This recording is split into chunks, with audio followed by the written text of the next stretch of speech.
First the good news, to be followed by some stupefyingly grim news, and concluding with a bit of yearning. In the latest ABC News Washington Post poll, Donald Trump's bungling of his populist rabble-rousing has earned him a miserable 37% approval rating, the lowest, notes ABC News, for any president at 9 months in office in polling dating to 1946. And the poll's internals are even more withering than Trump's historic bottoming out.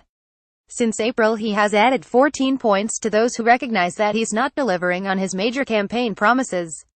41% said that 6 months ago, now 55% say so.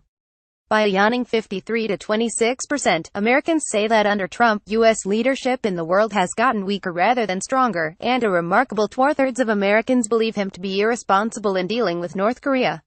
The same percentage say he's accomplished anywhere from not much to little or nothing as president, this for a demagogue who alone could fix everything, as he rhetorically swashbuckled on the campaign trail. Trump has not yet devastated President Obama's economic recovery, and yet a minority 44% say he's doing an excellent or good job handling the economy, a 17-point plunge since the 20th of January. 11% of African Americans approve of this insufferable racist, which, to give Trump some credit, is 11 points higher than one would expect. To quote Abe Lincoln, "You can fool 11% of some people all of the time." Just as striking is that 34% of women approve of this insufferable misogynist.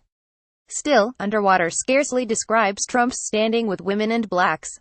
He is indeed merely underwater among whites. Here he has a 46% approval rating, and only 40% among men.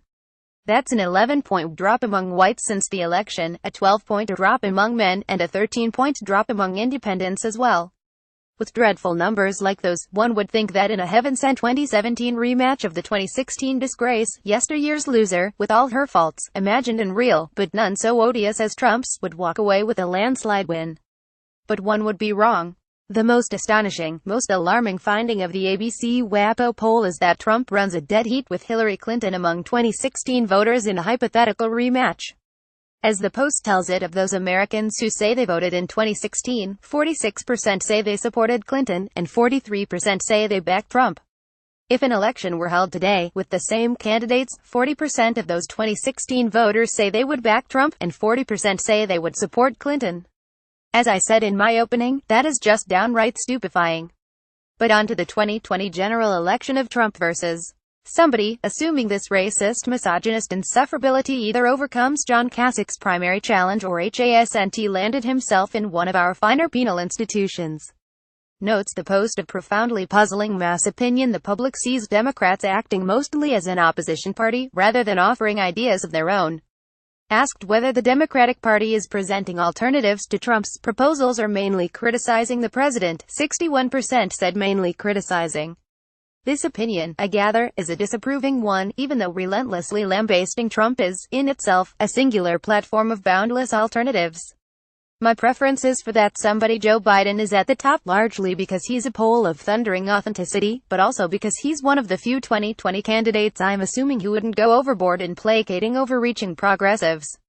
He is old enough, wise and grounded enough to know that for Democrats the White House isn't one in the extreme, it's one in the middle.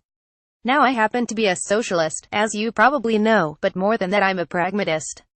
Sens. Cory Booker, Kamala Harris and of course Elizabeth Warren, to name only 3 other hopefuls, have all signed on to Bernie Sanders' politically perilous Medicare for All proposal. Biden is in the more prudent camp, so he has not done so. Neither has Sen. Chris Murphy, my second choice for the party's nomination.